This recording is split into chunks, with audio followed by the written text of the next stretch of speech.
What's up, guys? Welcome to Rod Building 201, the bass spinning rod. We're going to be building this rod on a RodGeeks 7-foot medium power fast action blank. So stick around.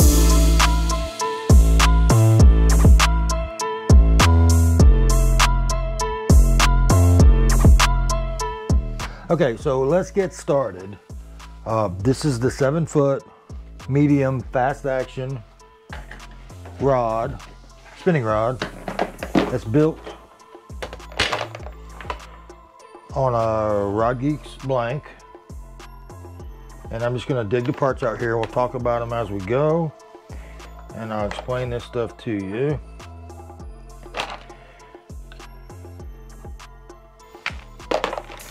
All right, so here we go. We've got Wynn Grips. We've got a CRB Comfort Reel seat. We have microwave spinning guides, which we'll get into those. A CRB tip top and a custom fly grips hook keeper. And I think that's going to be it. Today we're going to build the grips, which these are Wynn Grips. These are EVA grips. Super lightweight, very comfortable to the touch. They get sticky, I guess, when they get wet. I like them just because they're comfortable. You go to set the hook, you don't dig in to the ribs and put a big old bruise mark like you do with some handles. So stick around, we're gonna get started with the Wynn Grips. In the last video, I was talking to you guys about the measuring tools that we were gonna use. One of those is the calipers. Now, when you order grips, and if you're ordering for yourself, you have an OD, which is obviously the outside diameter, and you have an ID, which is the inside diameter. Now, on your rear grips, you're typically going to wind up with a quarter, okay, the 1/4 inch, which is this. On your fighting butts, you are typically given an option of 3/8 or half. This happens to be a half, and I ordered a half specifically for this blank because the OD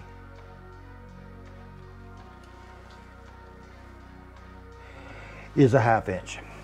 I'll show you right there. The OD measurement is 0.504 inches, so I ordered a half. That way I don't have to ream out the butt grip or the fighting butt to get it to fit, because these are kind of hard to do. So next step after I ordered that was I just figured out which kind of reel seat. Now this is obviously a spinning reel seat. This is the CRB, they call it a comfort palm, because it does actually fit in the palm of your hand. Where is my little guide? I'll show you. Dang it. There it is. So let's assume this is your reel seat tool that we talked about in the last video. So how this fits in your hand, fits right in the palm of your hand. So it's a lot more comfortable, okay? So we've got butt grip, rear grip. Now this rear grip is a size 16. On the OD here, this reel seat is a size 16 on the inside diameter here, which means they fit up perfectly just like that. Nothing that you need to do, okay? Yep, nothing to do. So let's, I'll get set up here. We'll do a layout. I'm gonna run through some of this stuff really quickly because I covered it in the 101 where Nathan built his rod. So if you need to refer back to that one, watch that series again. But I'm going to talk you through this stuff, but I'm going to do it quickly. So I'm going to assume that you have watched the 101 series. Okay, first thing we're going to do is I'm going to spline the rod, right? So in order to do that, which by splining the rod, I'm going to decide exactly where I want to have my guides installed. So I'm coming way up the blank, and I'm putting on some tape that I can mark. I've got my handy dandy pencil.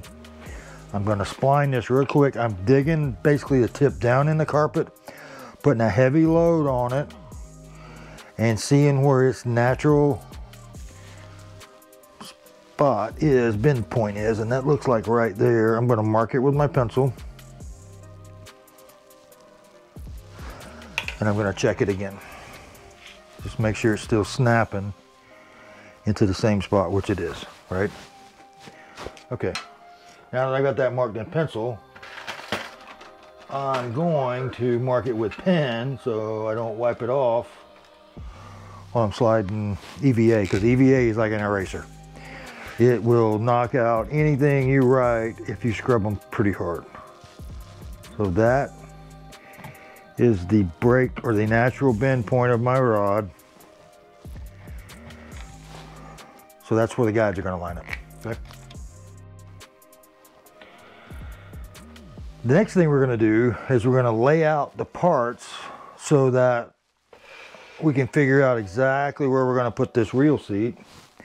Now this rod was actually a prize rod. It was won by Dana from the rod giveaway where you and I did that tenor rod video. So what I want to do is she wants the trigger at 12 inches, which is pretty common.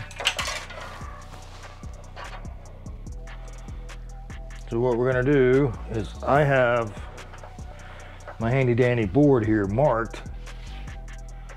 There's a cheat sheet. Yeah, it's a bit of a cheat sheet. So I'm putting the center of that reel seat at 12 inches.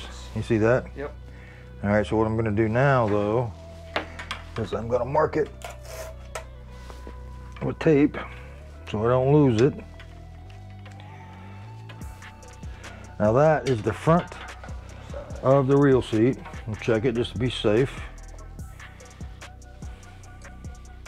That is going to be the front of the reel seat right there. So I'm actually going to mark that on the tape because I missed with the tape a little bit.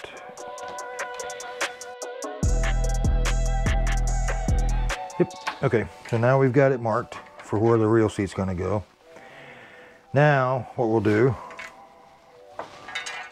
is we'll lay this back out, the reel seat in, and then we're going to mark the back of the rear grip. This. There we go. I just can't see great. On that ice green is a pretty color paint, but it's hard to see any pencil marks on it. So there we go, we got that set up now. The great thing about having ordered this properly is you don't have to do anything to it. It will slide up on there now. With the EVA, you want it snug, unlike the cork, where you wanted it loose. So we'll lube that up with glue, slide it on there, wipe her down, and that will be in its permanent resting spot. There is an actual label for when there's a seam that we're going to put on the bottom, just so you can't see it. Okay, so the next thing we're going to do then is we need to ream this rear grip to fit. So unlike cork, where we're reaming with the drill and we're turning fast and pushing slow, with this EVA, which is basically a rubber compound, it's going to heat up, so we're going to turn slow and kind of grind through it, but we'll give that a whirl.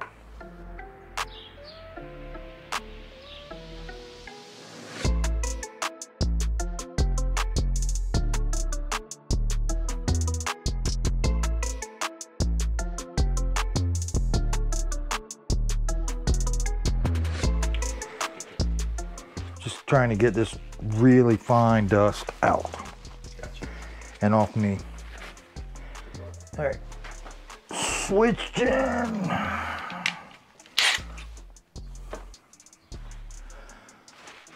Now, about how many rods can you make with a single sandpaper on a stick before you got to replace it? Well, these high quality ones, it depends on what you're cutting though. If I'm doing a lot of cork, I make a lot of rods. If I'm doing EVA, which eats them a little bit more, I mean, this is my second set of these. But a lot of my rods, I really don't even use sandpaper on a stick, because some of the reel seat systems I build, I mean, other than a little bit of, I mean, even some of them like these, I mean, I don't auger or grind out anything on these. This is all built up to it. That's all carbon fiber. That's the G2 system. Okay. That's pretty pricey. All right, let's go again with the drill.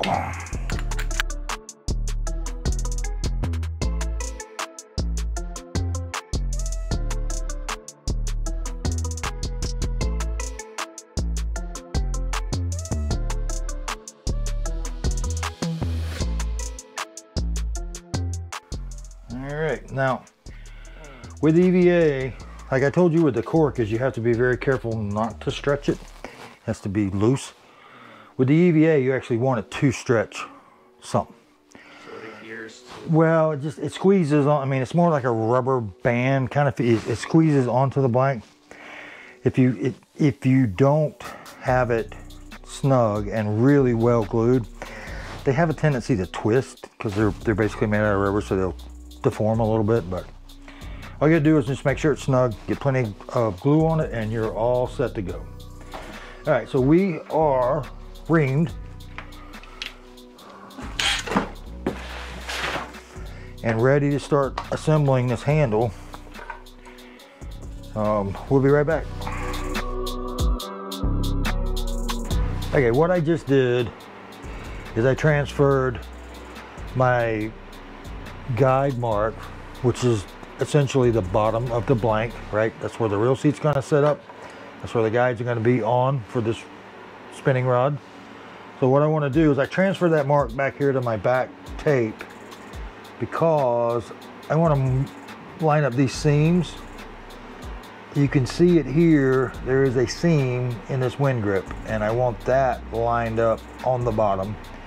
And then there is a V accent mark on the top and the bottom here, and I want that to be on the top of the rod, so when you're holding it in your hand, you're looking at everything is symmetrical like it's supposed to be. Same thing back here, is I've got a seam in this fighting butt. It's gonna be along the same line as the seam here, as the bottom of the reel seat is, as the bend in the guides. That way, it looks pretty. And this is where we depart from store-bought rods most of the time. They don't care. They make it look pretty. They pick out the straightest line, the straightest axis of the rod, which may not be on the spine, but it's the prettiest. So when it's standing there in the line at Dick's Sporting Goods or Bass Pro, they all look pretty.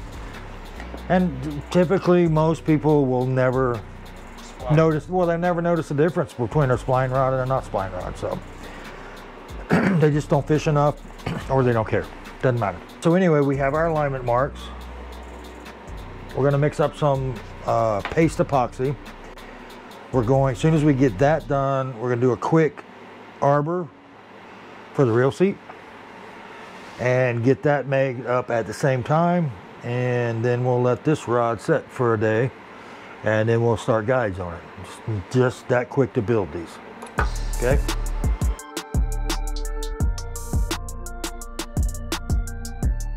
There's no real difference between the fast drying and the... A day later, there's no difference.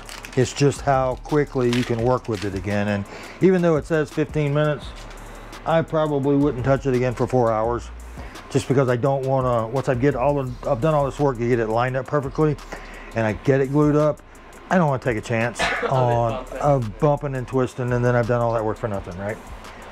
But we'll put this up. Slide this a little bit over here.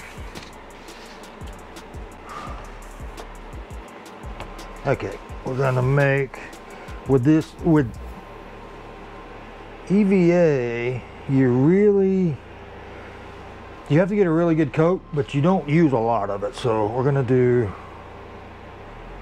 because you fitted it so tight, you're gonna squeeze almost all of it out anyway.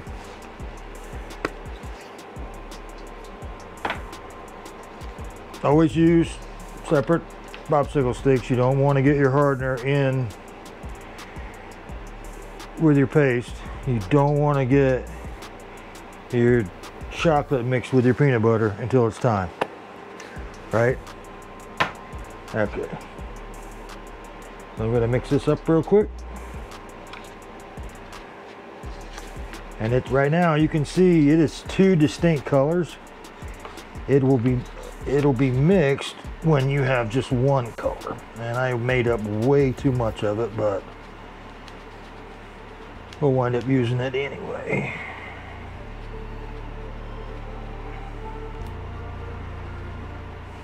All right, so it's mixed well enough. All right, first thing I'm gonna do is I'm gonna put this butt grip on. And because this stuff is very dry, I always add some to the inside. Okay.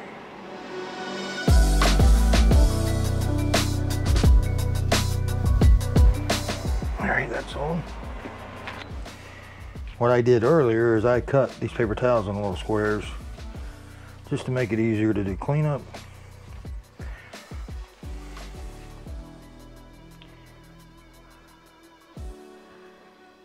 One pull and you're clean.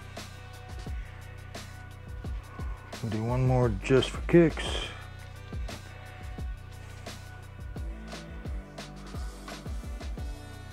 All right, that's clean. All right, let's glue this next piece up. Again, you're not gonna need much because we're gonna wind up squeezing almost all of this back out.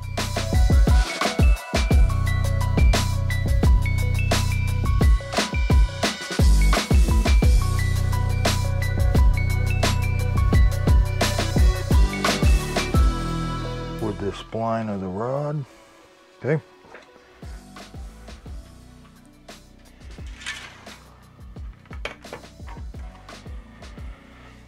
This is gonna sit on here like this, right down the center.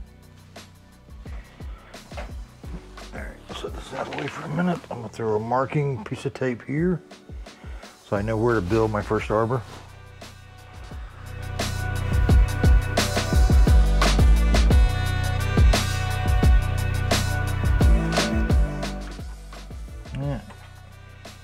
A little heavy on that one, but here's what you can do. Pull it off. I'm going to build some intermediate arbors anyway, so I'll start my next one with what I pulled off. Check it again. Still a little heavy.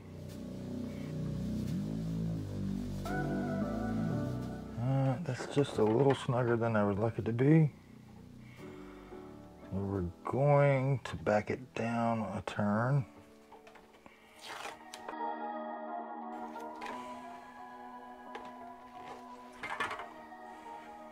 Now that slides up there nice. Right, be just like that. Okay.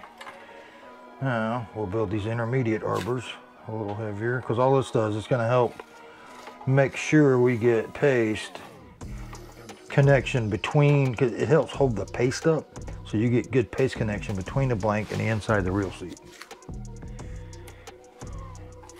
Plus we'll saturate this tape with the paste as well, and you basically have a wall of paste there. So we're gonna do one more here.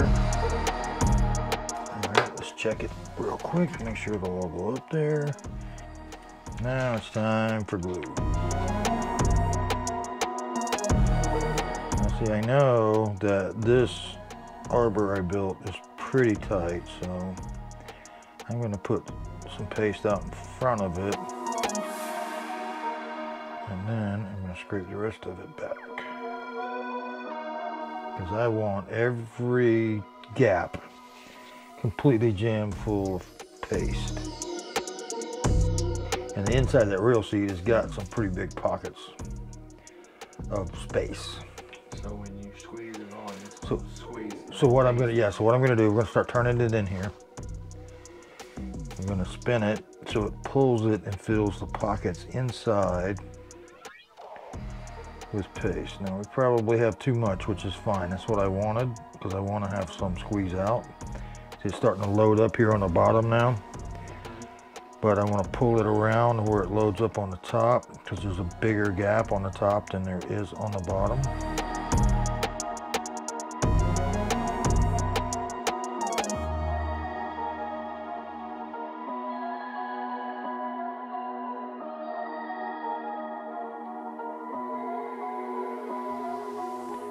Now I'm just packing this paste inside underneath this reel seat in the front, and we'll get all that extra off here in a minute.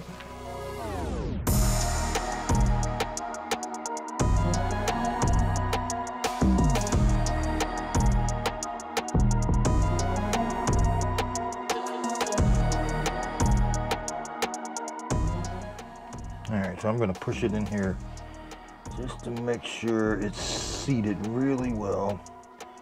Lines up nice with the seam.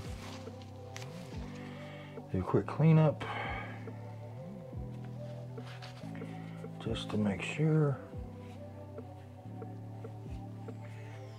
Now this alcohol will look shiny for a minute, and then it'll evaporate, and then the only thing that will be shiny will be excess glue. So you wipe it down good, try to get everything off of it.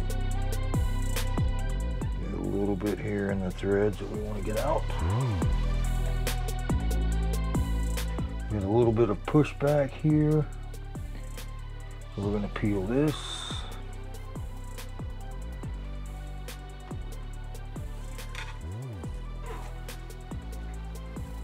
And we're going to wipe the extra out of here.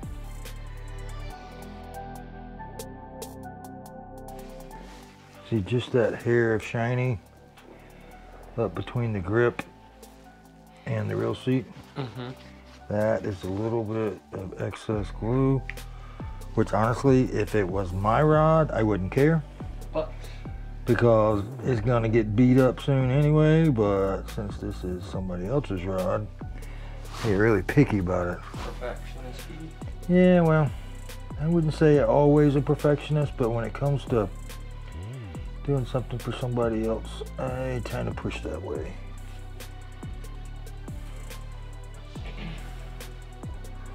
That is the time where if you build rods versus companies that push rods. Yeah, well, I mean, not all companies build crap rods, but honestly, a lot of them do. It's just attention to detail. Yeah, and most people honestly wouldn't notice the difference anyway. I mean, unless you are a rod builder, I never noticed some of these minor differences that make a big difference when you're fishing, but it's hard to see them or feel them. You know, I fished for 20 years from, age 12 to 32 before I noticed. I mean, I knew what an expensive rod felt differently in my hands, but I didn't know why it felt differently in my hands. All right, so that's it in a nutshell. In about 25 minutes, we still got a little bit of glue residue there. I was about to say in about 25 minutes, we laid out, splined the rod, laid out the handle, reamed the handle, and I've now glued the handle set up and the reel seat, and we are ready, as soon as this dries, to jump on guide placement and putting guides on, which we will talk about that next time. So thanks for watching, guys. I'll see you next time.